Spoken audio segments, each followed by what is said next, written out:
in the partnership. When there's three people, they said a lot of times two will gang up on one a lot in the partnerships when there's three. And there's one specific example where there's two people who had one has, I think they were like 45 and 4, like, so two of the guys 45, 45. The third one had 10%, but the 10% is the one that had all the power. Hello, welcome to Amazing Marketing Show, where we talk about all things marketing. One of the things that's part of marketing is working with other people and working with other companies.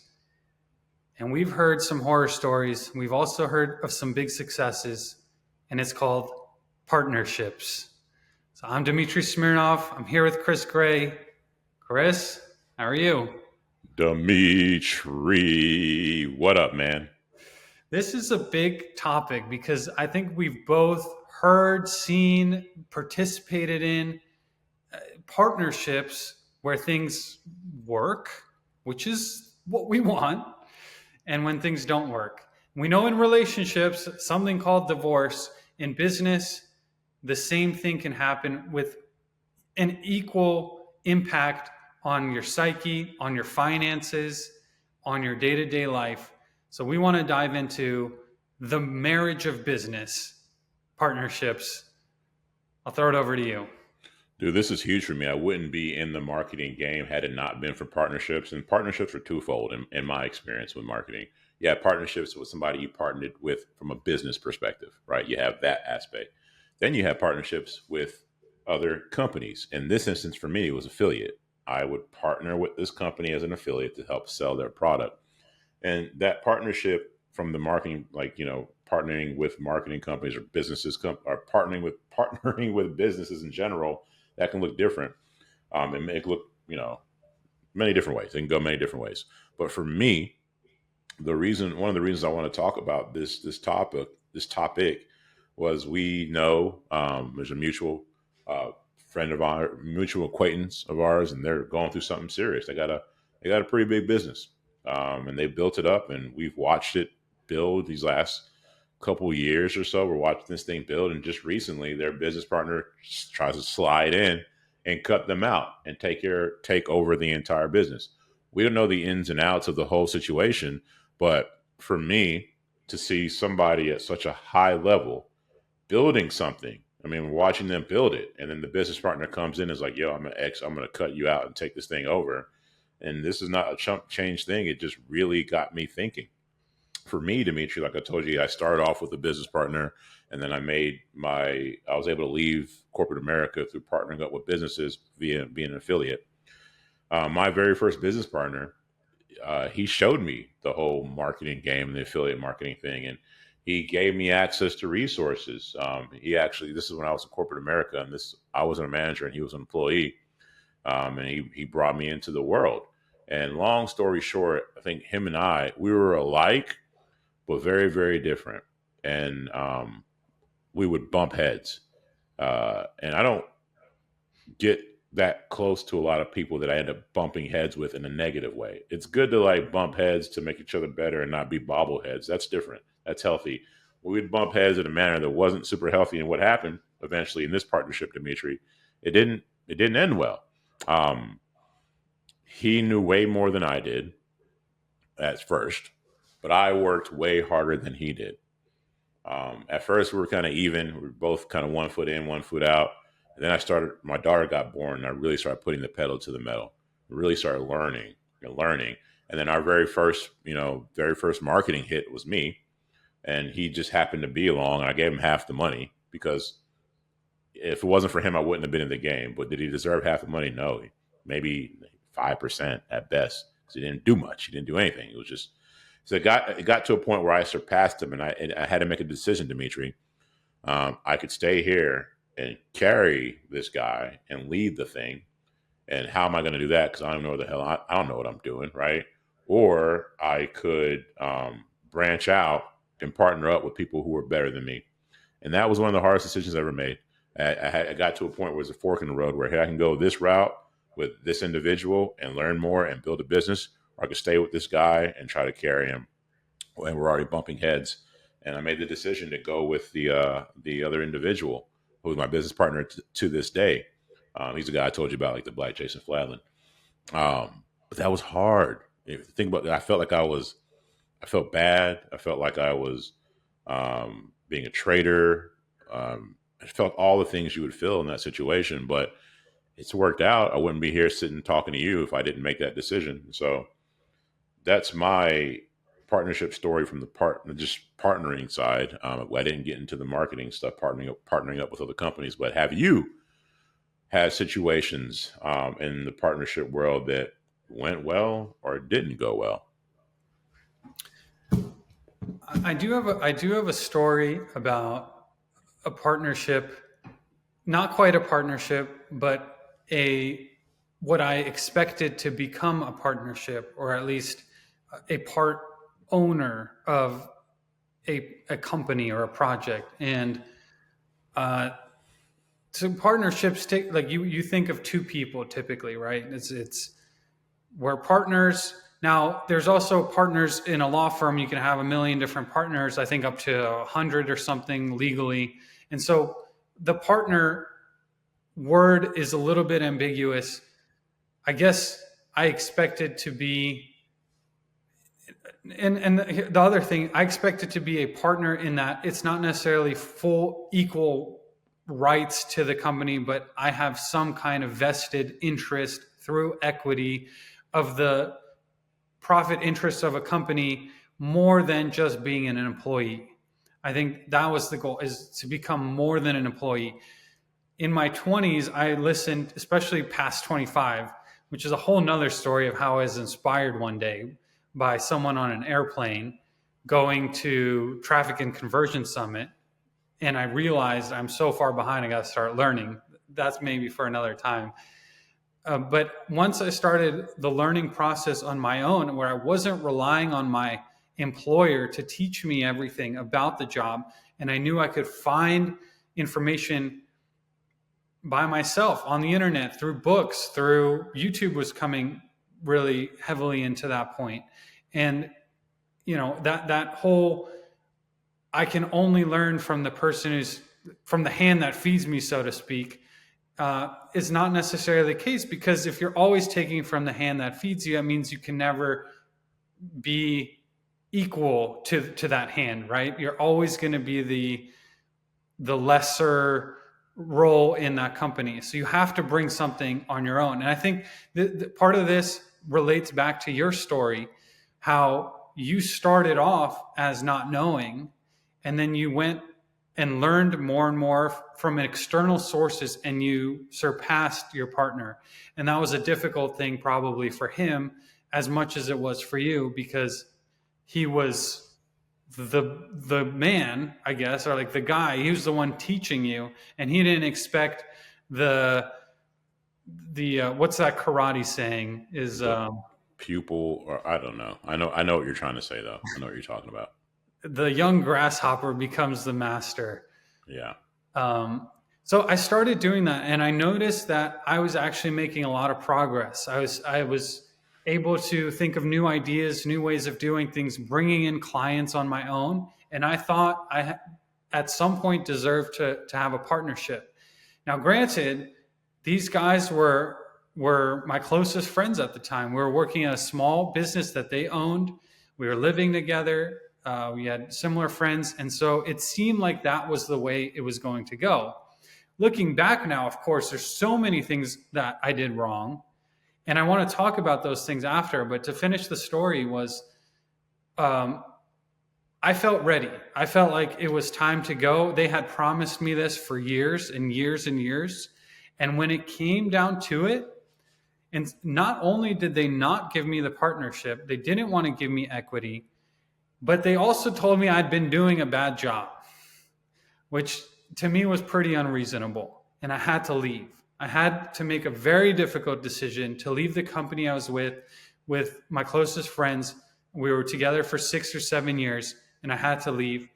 And it just became a total disaster. Like, everyone's feelings were hurt, accusations of this and that. It went really far south.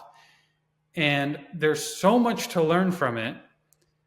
And there's still so much to work through from it, from a personal perspective, from an emotional perspective, from even a traumatic in my cell perspective, because of how difficult that period was to go through. These partnerships are real investments, not just monetarily, not just with your time, but with your soul in many cases. And so that's why I want to also discuss what can be done, what can we learn from our mistakes. Man, that one's a heavy one. I'm familiar with the story that you just told, and um, I think it's it's it's hard because on one hand, I want to sit here and tell you that I had, so I told you about a story of my partnership that didn't go well. And then I have a partner who's been super helpful. I have another partner in the home service business. He started that business. He brought me into it. And he's just a solid dude, man. And that's gone well. I've had some other things that have gone well. And you want to, I think that the thing that people would want to say in this situation is, hey, make sure that everything's written out and documented and blah blah blah. Because if you go into a partnership with no documents, it's like unprotected sex, right? It's raw dog. Like you can get anything, all kinds of bad stuff can happen. Um, it's just such a tricky thing, and I'm talking about partnering up with somebody for your business, or even partnering up with a company that you could sell things for or sell things with. Even in your case, Dimitri, you're looking at. Um, I don't know if I don't want to speak for you, but for me, like I've been inspired to be like, hey, we're making all these plumbing companies and HVAC companies a lot of money. I want a part of that profit, that revenue. I'm kind of getting, pennies compared to what I'm helping you make. And I want to move towards getting equity in some of these businesses so we can be more aligned and share in these profits. That's a partnership. And I don't want to just do that with any company because it's not just about money. Because even if I make a bajillion dollars with you, but I hate every single day of it, it's not worth it. So the whole partnership thing becomes ultra tricky, whether it's on the business side or on the side of making money with a business or even forming a business with somebody. Yeah, I also want to make the note that I believe multi person partnerships are even more difficult than two Yeah. person partnerships.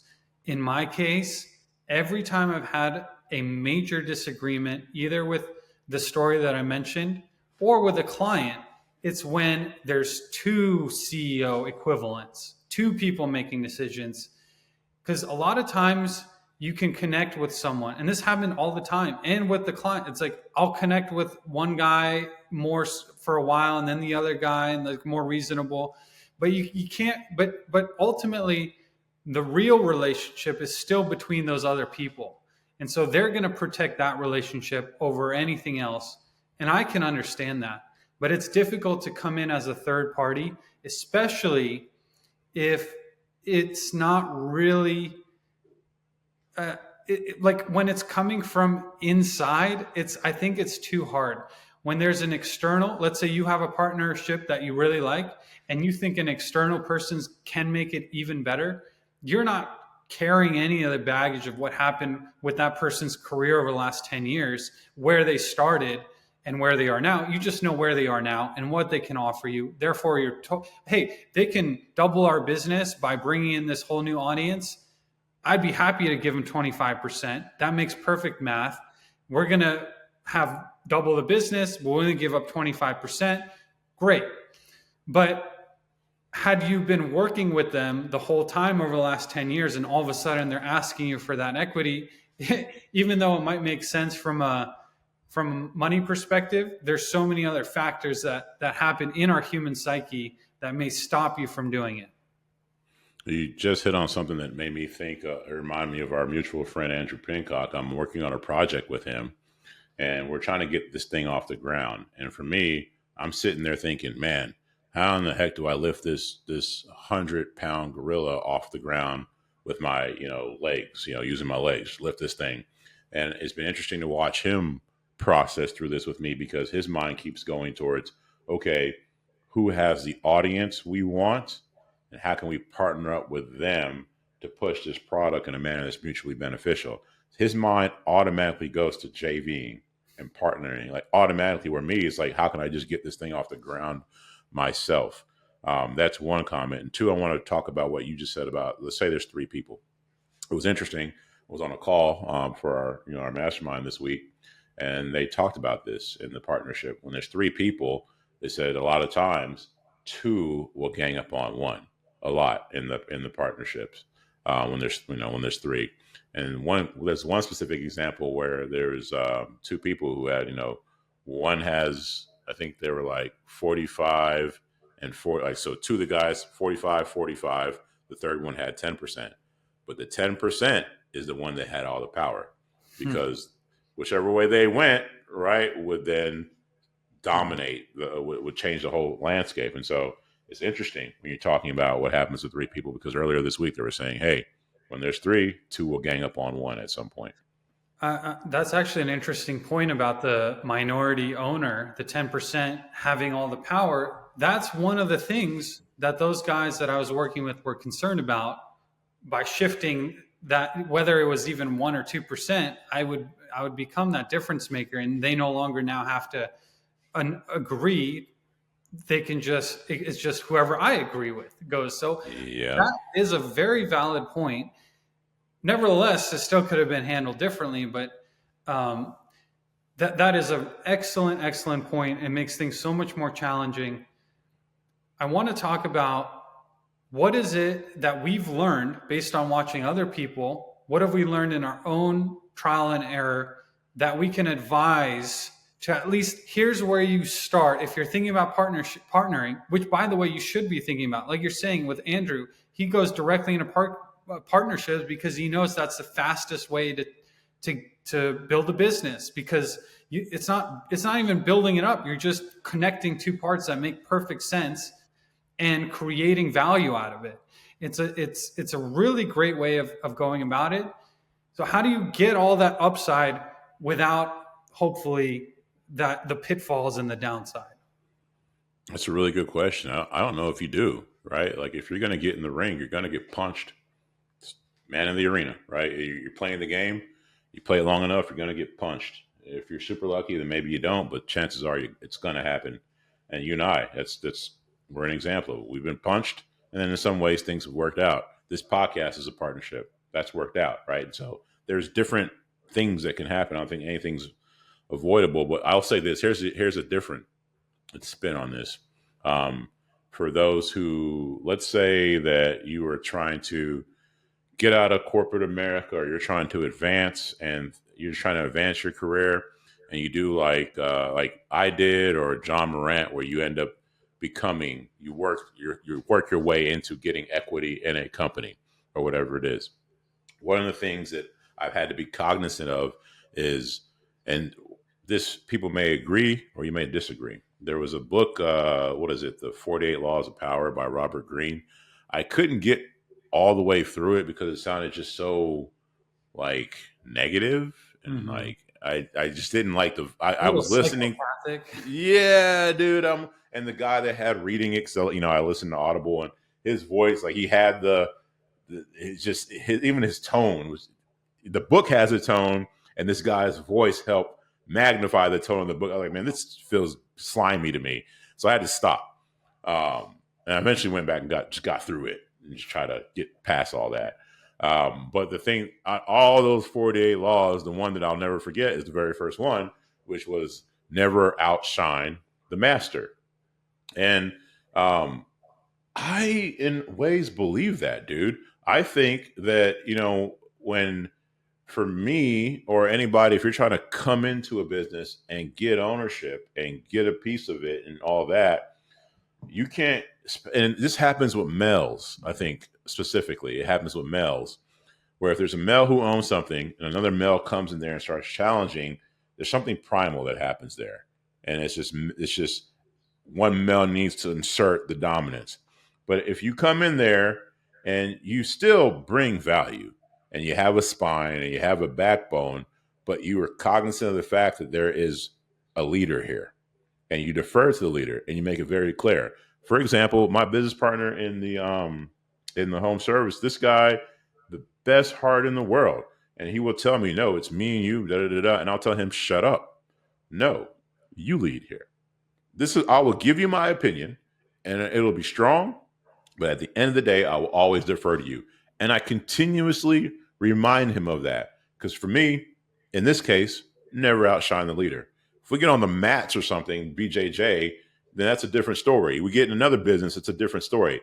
In this particular business, for this thing to run the way it needs to run, there needs to be a clear hierarchy.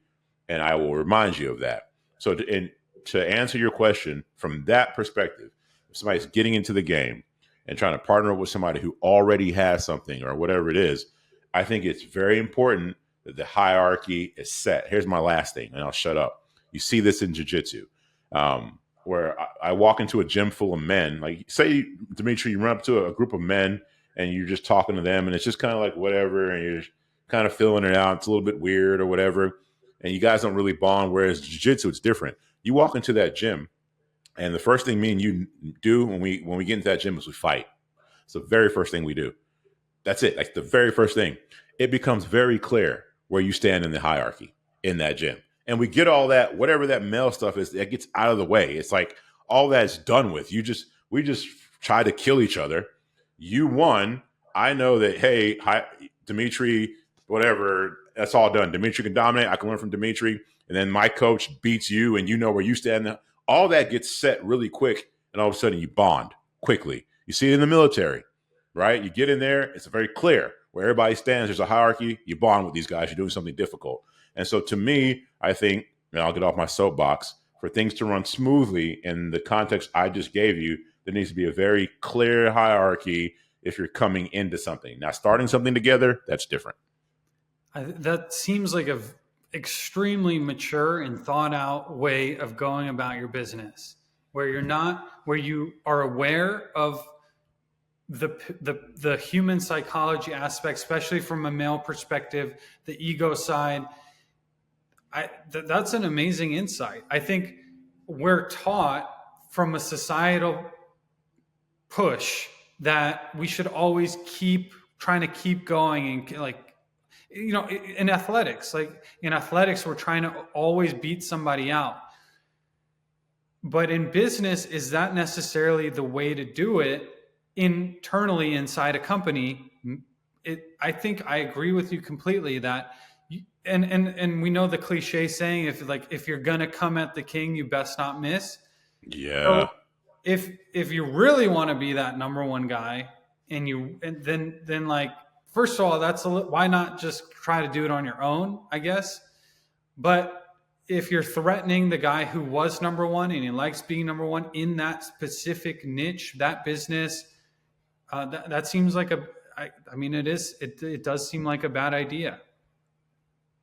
Yeah, man. And I think that it's a bad idea to me, it's a bad idea to do that. And then going back to the very first example I gave you, I think that's what started to happen was got, um, I ended up learning more than my business partner, and that hierarchy and all that. It just got real muddy, and we start fighting. Like I'm the dominant now. Hmm. You know what I mean? I am the so I And there's no jujitsu mat where you can easily show who's currently the dominant one.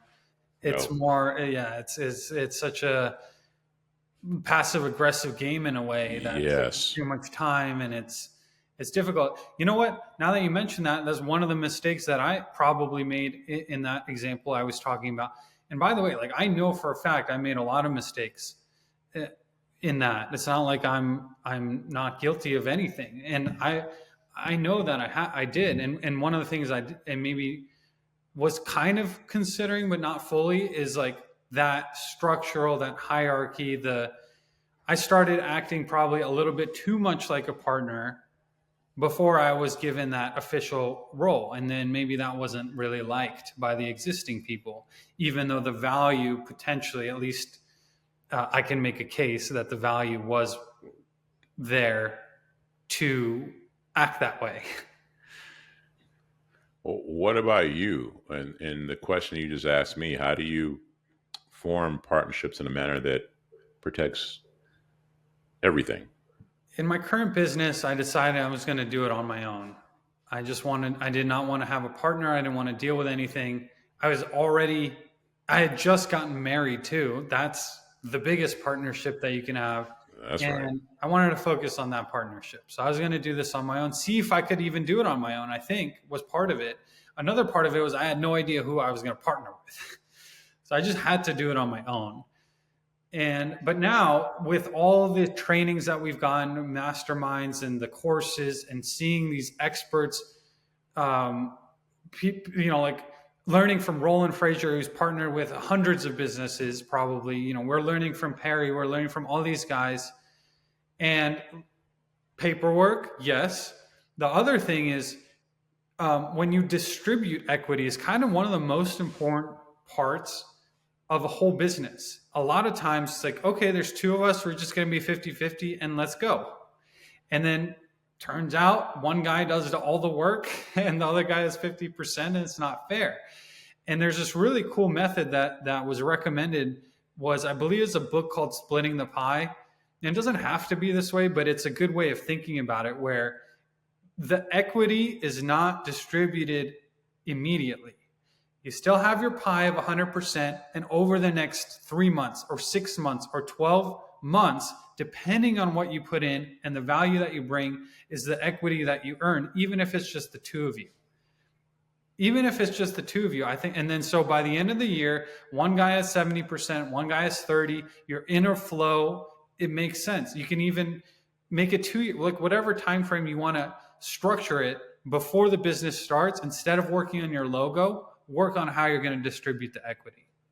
I think that's nice. Now you have very clear expectations on, you know, if you do X, then you get Y. And so now when it comes time, the year, 2 years, or whatever it is, you have these measurables. You can see, where do you fail on those measurables? And then that tells you what you get as far as percentage wise. I think that's really smart. And in addition to that, I think it's actually helpful for the business to succeed, because now everyone's measuring the work that they're doing. And when you measure something, you Yeah. can improve on it. And so most of the time, I think these new startups, new businesses, they're not measuring, they're just going and working. And it's like, yeah, I worked all day. I worked 3 days. I worked 100 hours this week. But what did you do exactly? And you're not measuring it. And this reminds me of people going on a diet or starting to count their macros. They're like, I only eat 2,000 calories a day and I only eat one dessert per week. And when you actually start measuring it, they're eating 3,500 calories, Yeah. and 60% of it is carbs and sugar. I think to, to add on to this, I lean towards having partners, and I'll use a very specific example, or a clear example, relevant example is I'm looking at partnering up with you on a project outside of this, and one of the things that is that besides the trust factor, right? You got to be careful who you're partnering up with. There's got to be a vibe there. So besides the trust factor, that's a whole other conversation. It's Dimitri brings something to the table that I don't. You have a strength in the data side. It's you're stronger than most others when it comes to that, and that's just the way your brain works. And so now here we are, somebody who I vibe with, I trust, right? And it can't just be that. It can't just be like, oh, we're just homeboys. If we both have the same strength, well, then how's the business advance? How's the project advance? Whereas you have a very different skill set, and an important one from there, to where it would help the project move in a direction that I wouldn't be able to do just by myself. And then the fact that, yeah, could I go hire somebody to like tell me to read the data and stuff? Yeah, but then I'm just kind of hiring somebody who's coming in and they're just like, yeah, I'll read this, whatever, give you the data, done. Whereas you come in there and you own it, own half of it, you're going to look at it completely different with your skill set. It's a completely different investment. I like partnering up with people who are stronger than me, or let's go back to another jujitsu thing. There's people in the gym that I have to go fight more than others because I have a harder time with them. So they help me, like they do something, they help me, they expose a weakness of mine. So now I go and work on that weakness. So for me, I like partnering with people who help me compensate for my weaknesses or get stronger in them. Well, that makes sense. I can't disagree with that part of partnering with people who have something that you don't have. You don't want to be identical. You don't want to have identical skill set, because then who's going to do the stuff that you guys aren't good at? That doesn't make sense as a partnership. While you were saying that, I started to get this feeling of like, what are we doing as even people, but what are we doing as business owners, as entrepreneurs when we're partnering? We want to partner with people that we like. Just like we want to live with, back in college, we want to live with someone that we like, someone that we're friends with. Sometimes that really doesn't work out. Yep. It goes south very, very quickly and you lose that relationship.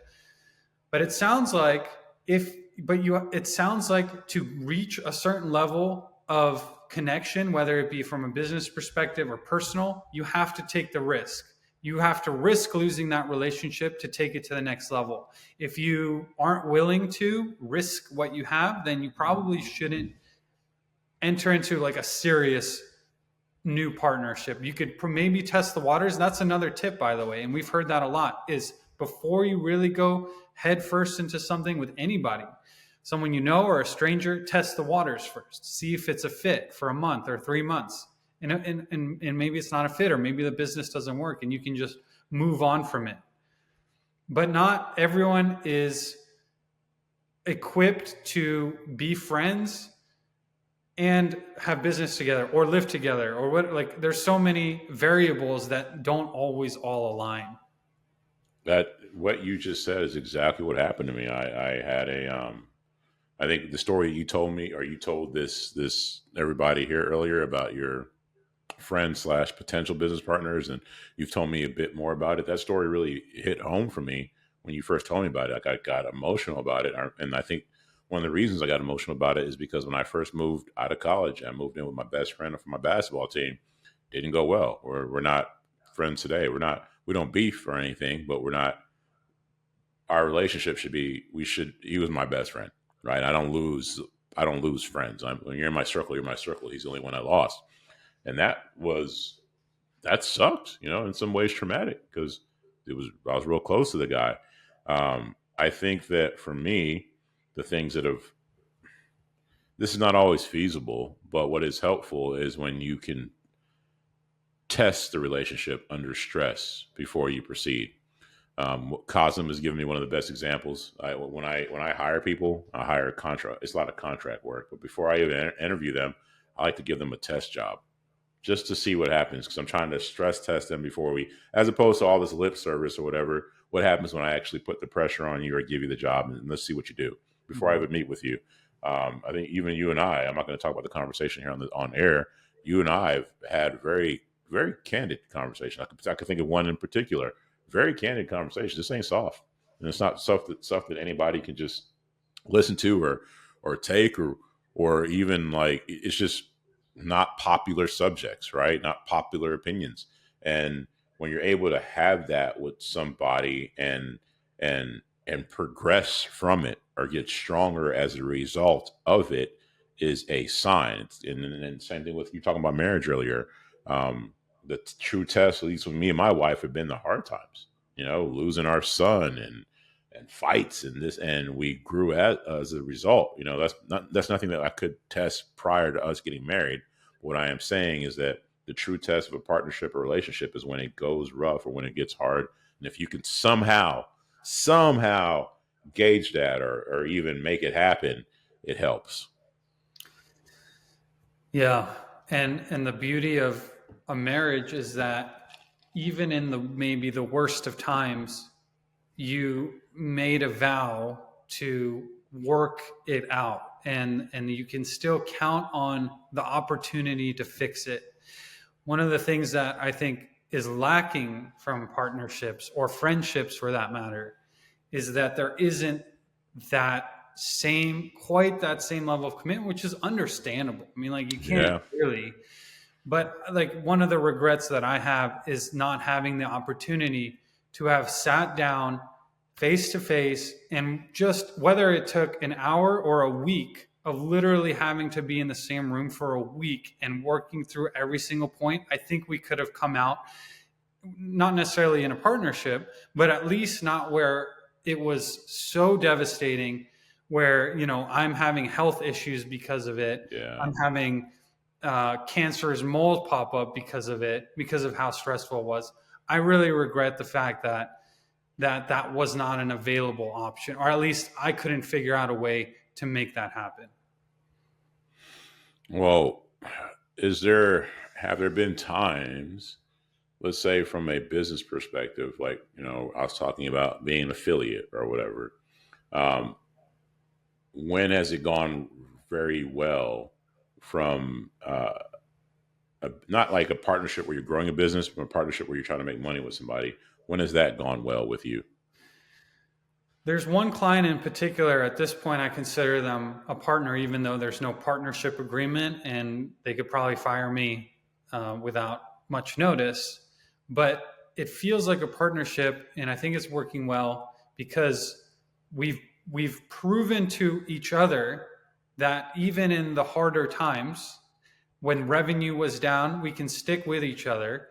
Even in the um, when times when maybe others might not just run or take it, they might take it like other marketing companies may have taken advantage of a situation at one point. And so the trust was built on both sides over time through thick and thin. And now it's just back to trust again. We can both trust that I can trust them, that I can experiment with things, test things, even see performance drop because of that test, but they know that I am on it and I'm just as much in it as they are, and on the same. And so they trust me to do the best for their business, and I trust them not to just cut and run at the first sign of a problem. And kind of the hearing from single friends how online dating is nowadays, that's a problem. Is like you go on your first date, it's good, and on a second date you spot one thing that's wrong and you cut and run because you're just going to go on to the next one. And that's not really a a really good way of finding a mate or a business partner or a client or anything. So he keeps going back to that whole trust aspect, and even in the example you gave with that company you work with, it took some. There was a time where things weren't so good, right? And there was a time that tested that relationship, and you guys, they proved something to you, you proved something to them, and then here you are. And that's a red flag I hear sometimes from potential prospects that want to work with me. And I say, well, who are you working with now? And they say, whatever company. Okay. How are they doing? They're doing well. I'm like, why would you be talking to me then? They're like, well, maybe someone can do it better. And if you have that mindset, it's just, you're not going to have a long-term proper partnership. If things are going well, like, and you're looking for someone else, sure, maybe 10% of the time you can find someone who's going to do even better. But you're going to be so caught up with, well, can someone do even better than that, rather than focusing on what you can really affect onto the business from your own skill set. It's funny you said that. That's exactly what happened with me with one of a relatively new client where things are going well with their business, and they wanted to sign with us. And to me, it was a yellow flag. It's like it's the whole thing where it's like you meet some woman and she's cheating on her husband and she's with you, and then you end up getting in a relationship with her. What do you think is going to happen eventually? So I think that for the people listening or running their e-commerce businesses, marketing businesses, or otherwise involved in marketing, I think what I've taken away from this conversation, that partnerships are a necessary step, a stepping stone to the next level. It's very rare for someone to get there on their own.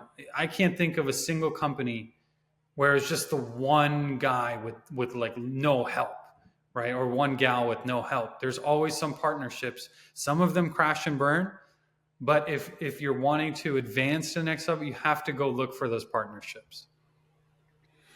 I think that's it, and it's always it's a risk.